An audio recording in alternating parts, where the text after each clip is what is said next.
नमस्कार सम्पूर्ण नेपाली दर्शक वृन्दमा। व्हाट अ मैच यार, हङकङ सुपर सिक्सेस। वाओ, बधाई छ नेपाललाई, बधाई छ। छाती फुलेर गदगद गदगद गदगद गदगद भएको छ क्या। Wow, what a batting Sandeep जोरा, सलाम छ तिमीलाई। भन्नुपर्दाखेरि यहाँ नेपालले टस जितेर पहिले फिल्डिङ रोज्छ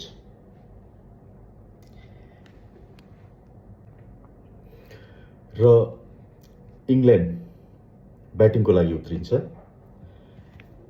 इङ्ल्यान्डबाट क्याप्टेनमा अलराउन्डर रवि बोपारा, हामीले सुनेकै नामहरू हो।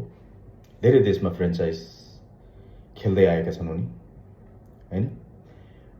इन्डियन प्रिमियर लिगमा पनि, अनि बङ्गलादेशमा, पाकिस्तानमा, धेरै कन्ट्रीहरूमा उहाँ एकदमै राम्रो अलराउन्डर रवि बोपारा, क्याप्टेन इङ्ल्यान्डको साइडबाट। अनि डेभिस विकेट किपर,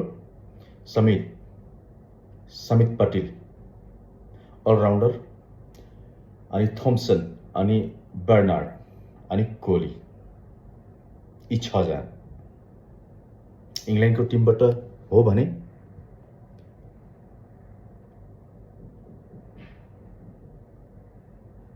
त्यस्तै नेपालको टिमबाट Sandeep Jora as a captain, Rashid Khan batter र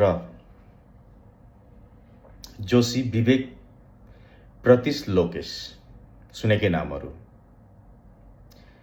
आजको म्याचमा भन्नुपर्दाखेरि नेपालले फिल्डिङ साह्रै दामी फिल्डिङ, बलिङ उत्कृष्ट र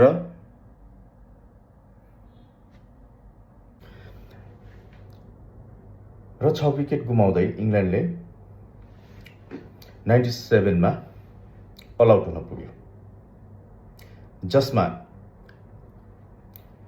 समित पटेलको 17 मा 39 रन र रवि बोपारा जो क्याप्टेन हुनुहुन्छ उहाँको 12 मा 49 रनको योगदान रह्यो भने अरूले डेभिस 0 मा आउट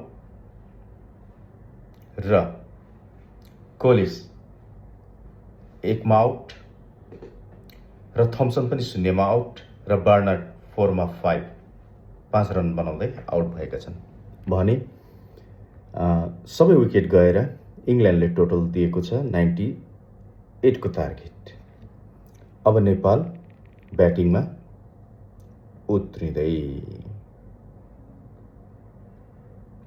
र नेपाल ब्याटिङमा उत्रिन साथ पहिलो ओभरमा 25 रन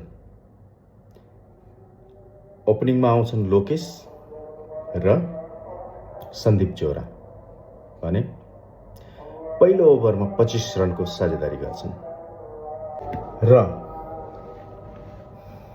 एउटा पनि विकेट नगइकन नेपालले 6 विकेटले जित्छ इङ्ल्यान्डलाई 10 ओभर रहँदै, मतलब 10 बल रहँदै। भने व्हाट अ म्याच नेपालको, धेरै खुसी लाग्यो। पत्याउँदैन क्या यिनीहरूले इन्टरनेसनल लेभलमा नेपाल एउटा सशक्त छ है क्रिकेटमा भनेर उनीहरूले एकदम बच्चा सम्झेको छ क्या। मलाई त्यो चाहिँ कमेन्टेटरले पनि भन्दै थियो, नेपालले वाओ आज के सेलिब्रेट गर्छ, वाओ यिनीहरू फर्स्ट टाइम यताउति भन्दै। यो भन्दा अघिल्लो एडिसनमा नि नेपाल गएको थियो, इङ्ल्यान्डलाई जितेको, अस्ट्रेलियालाई पनि जितेको नेपालले। खोइ त्यो कुरा बिर्सिन्छ यिनीहरूले क्या, सिनियर टिममा आउँदाखेरि त्यो कुरो चाहिँ मलाई अलिक हजम हुँदैन।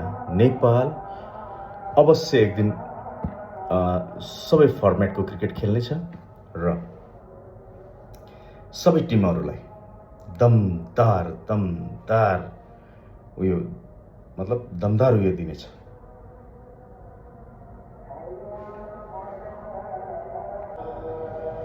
धन्यवाद तपाईहरूलाई। यो मेरो छोटो प्रयास एबाउट हङकङ सुपर सिक्सेसको बारेमा।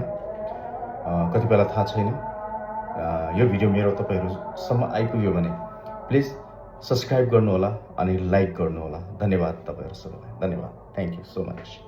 व्हाट अ म्याच, फेरि पनि वन्स अगेन दामी, किप इट अप नेपाल, जय नेपाल।